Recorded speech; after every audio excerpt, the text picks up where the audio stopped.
Dairy exports remained on the front pages this week. U.S. organizations continued to criticize Canada for shutting down the market for U.S. ultra-processed milk. Happily, reports say that producers whose milk had been going to Canada, in most cases, had found other markets. On the southern border, concerns about Mexico's continuing purchases of milk powder were quieted as U.S. exports were up 18% to that country in the first quarter. This, according to the U.S. Dairy Export Council's report today. USDEC said dairy exports in total were up 14% by volume and 17% by value compared with year-ago figures, the best Q1 results since 2014. Meanwhile, National Milk and USDEC organized a fly-in this week with more than 40 farmers and dairy company executives fanning out across Capitol Hill to remind legislators and administration officials how critical dairy trade is to the industry. USDA Secretary Perdue was also credited with helping President Trump adjust his stance on NAFTA from pulling out to renegotiating.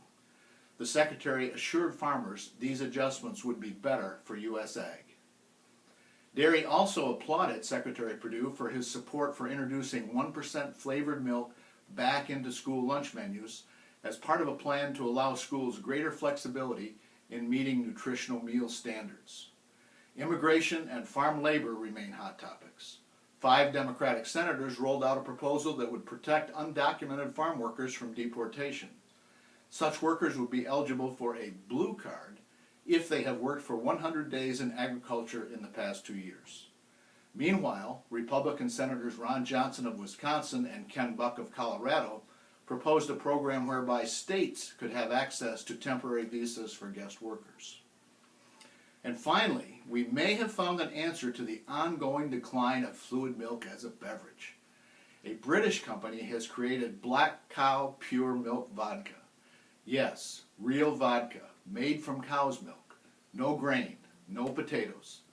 It's all the rage in London, enjoyed even by Daniel Craig of Vodka Martini James Bond fame. We're told it's only available outside England in Ontario, Canada, and here in California. I'll try to report next week. This is Joel Hastings with Dairy Business and HolsteinWorld.